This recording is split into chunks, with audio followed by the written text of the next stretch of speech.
So it was 2014, day before the biggest Raw of the year, and it was at WrestleMania. And I got a text on my phone, and it said, "Hey, it's DJ.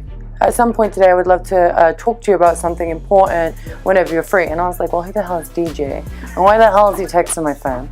And so I go to my friend, my mentor actually, Dean Malenko, and I was like, "Hey, I have someone called DJ texting me. Can you see his number this way?" And he was like, "That's Dwayne Johnson, you idiot." And I was like, "What?" I was like, oh my god, Dwayne Johnson's texting my phone. This is crazy.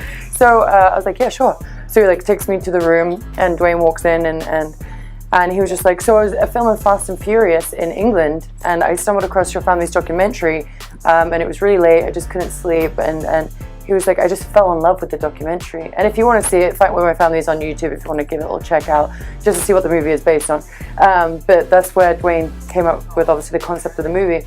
And he was like, "I fell in love with your family. I just think they're so unique. They remind me of my family. It's just such a relatable story." He goes, "And I love your story too. So I want to make a movie on it." And I was like, "What?" So I was like losing it. I was crying my eyes out. And then he was like, "Also, you're going to be debuting the next day and you're going to win the Divas Championship." And I was like, "What the yeah, crying my eyes out, like literally crying my eyes out. He's like handing me tissues, And then he was like, "And no one's allowed to know about this right now." And I was like, "Okay," so I have to try and pretend this just didn't happen. So I'm walking out his room, and it's WrestleMania, so there's hundreds and thousands of people backstage. And Tamina's there, who's a female superstar, and she's like, "Sis, are you good?" And I was like, "I'm just a really big fan of Dwayne Johnson." Like, I didn't know what to say to her, so I just burst into tears and said I was a big fan, which I was, but I mean, not hysterically crying.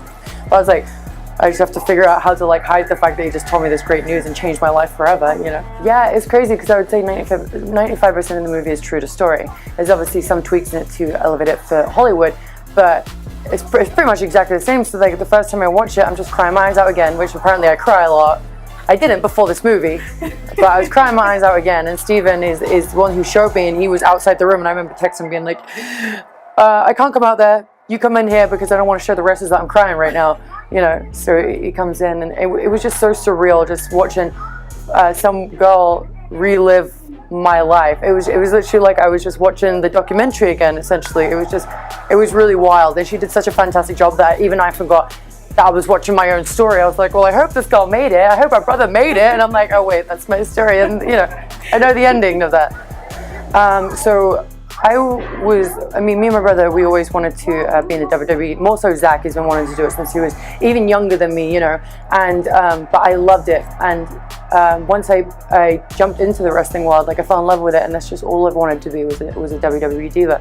But obviously, watching back, you knew what the divas looked like. They were just these beautiful women, and I'm talking about like they're walking around like slow motion constantly, and there's always smoke machines and doves flying behind them because they're just so gorgeous. They're not real gorgeous. You're like, geez, like stop being so freaking free. And then I'm like, how long have I been ugly? Tell me. But they were like gorgeous, and I was like always thinking like, I want to be like that one day. Not necessarily like that, but I want to change the perception of how the women are. But I remember doing the tryout, and me and Zach always said like, we're either both going to get in together or we're both not going to get in at all.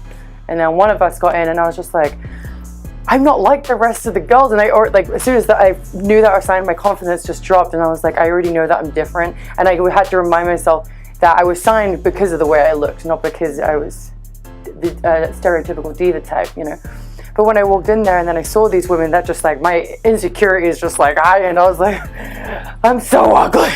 I was like, they're wonderful people too. They really were wonderful people, but it was just, I was so young, and I just moved to a different country, thousands of miles away from my family, had nobody, no friends, no family, no nothing. I just started from scratch. I had $100 that my mom gave me for my birthday. I had nothing, and it was just, I was very emotional. I just wanted to go home, and the only thing that stopped, and now there's like sad music in the background, and I just wanted to stop myself. The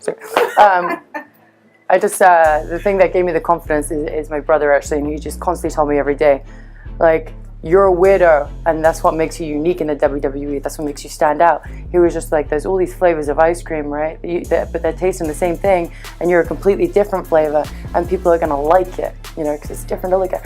And that just kind of woke me up one day, and I was like, all right, let's do this. Well, I got told that being myself was my superpower, and that's totally right. Like, the thing that you think is strange is the thing that makes you unique, and I think that's absolutely beautiful. So I'd say just remember that. And Dwayne gives me like this wonderful advice too, and it's not just about your insecurities, it's just about life in general, and it's just to always stay humble and hungry, because humble because everyone's going to want to be friends with you and want to work with you, which is always a plus, and then hungry because you always want to set goals, and just remember that you are going to be just as successful even if you don't look or act like anyone else. You're just beautiful. So yeah, I do have the makeup, which I'm really proud of on the Saraya store, but I also have a makeup line in Hot Topic, which is doing really well too, and I really love that. But I also have a clothing line too, which is another thing, kind of like the movie, where it's like be yourself, you know, it has really cool messages to it. And we're going to be doing more stuff like that, and we're going to be taking the Saraya store more on the road when it comes to festivals and stuff like that. We're excited about. And then I want to go more into movies and going into that kind of role too, you know, awesome. Acting. I want to act.